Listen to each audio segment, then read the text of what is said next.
कि व्रत बहुत बड़ा है, बहुत बड़ा व्रत है, तो उसको छोटा करने का भी तो तरीका शास्त्रों में कहा गया है। गुरुजी, हरतालिका तीज का व्रत इतना भारी होता है, करवा चौथ का व्रत इतना भारी होता है, तीज का व्रत इतना भारी होता है कि हम कुछ भी नहीं खाते, यहां तक कि मुख में जल भी आता है ना तो उसको भी हम निगल नहीं सकते।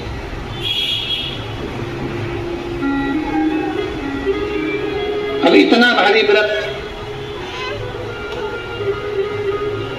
और शास्त्र कहता है कि हरतालिका तीज का उद्यापन तो पहले होता ही नहीं, एकादशी का तो हो जाता है। और यहाँ तो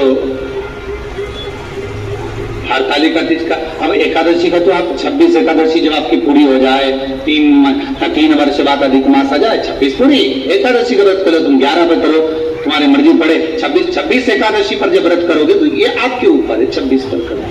पर हरतालिका तीज का जो व्रत है, इसका उद्यापन तो ना तो पहले हो, पर इसका उद्यापन ना 13 वर्ष के पहले हो, इसका उद्यापन तो जब तक कन्या हो, चाहे स्त्री हो, चाहे नारी हो, चाहे पुरुष हो, हरतालिका तीज का अगर उसको उद्यापन करना है तो 13 वर्ष तक तो आपको व्रत करना ही पड़ेगा, उसके बाद ही इसका उद्यापन।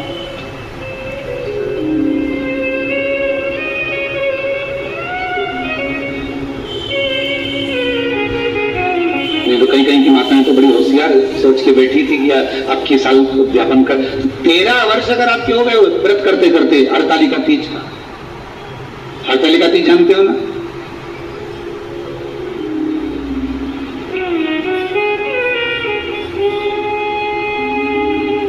वर्ष अगर आपके हो गए भगवान की भक्ति को धारण करते करते, 13 वर्ष अगर आपके हो गए भगवत स्मरण करते करते, उसके बाद में आप बड़े प्रेम से, बड़े आनंद से आप व्रत का उद्यापन करो, कोई मना नहीं। पर यदि आप उद्यापन कर रहे हो और आपका मन है कि मुझे उद्यापन करना ही है, तो 13 वर्ष तक जिस भाव से आप भगवान का व्रत कर रहे हो, साधना कर रहे हो, स्मरण कर रहे हो, उसी भाव से आप उसको करें।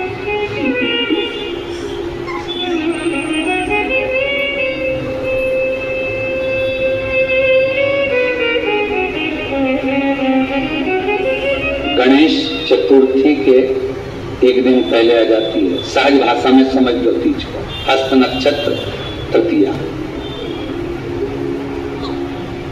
उसमें सबसे ज्यादा जरूरी है हरतालिका तीज का पूजन अगर आप कर रहे हो, और हरतालिका तीज का अगर आप स्मरण कर रहे हो, तो उसमें सबसे ज्यादा अगर कुछ जरूरी है तो शंकर भगवान जहां विराजमान होते हैं उनके ऊपर उनकी 5 कन्याओं का होना जरूरी है। मतलब ऊपर फुलेरा बंधना जरूरी। फुलेरा का मतलब जानते हो? एक जैसे शंकर भगवान नीचे विराजमान है और ऊपर जलाधारी बनती है ना, तो जलाधारी की जगह पर शंकर भगवान की हरतालिका तीज के दिन जब नारियां पूजन करती हैं, माताएं पूजन करती हैं, कन्याएं पूजन करती हैं, तो उसपे जलाधारी की जगह फुलेरा बनता है। मतलब फूल की मालाएं उसमें लटका दी जाती है। अब कितनी माला लटकाना चाहिए? प्रयास करना चाहिए कम से कम 5 माला उसमें होना जरूरी है, और 5 से ज्यादा भी लटकाओगे चलेगा, पर 5 से कम नहीं होना चाहिए फुलेरा। 5 कौन कौन है ये?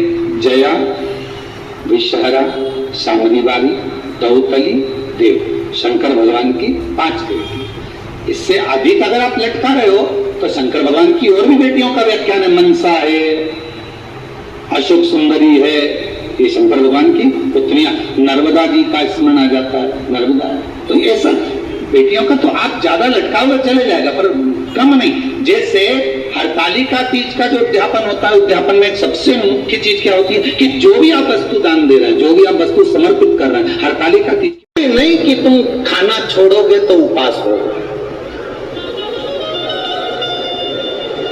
जरूरी नहीं कि तुम लिए। हमने अपनी व्यासपीठ से हमेशा कहा है, आपको आज फिर कह रहा है, अमावस्या है और संपूर्ण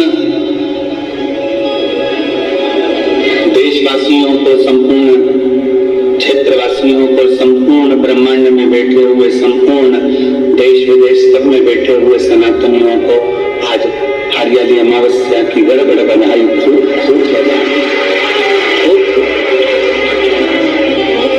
चार बातें हमारे जीवन की हैं, चार बातें।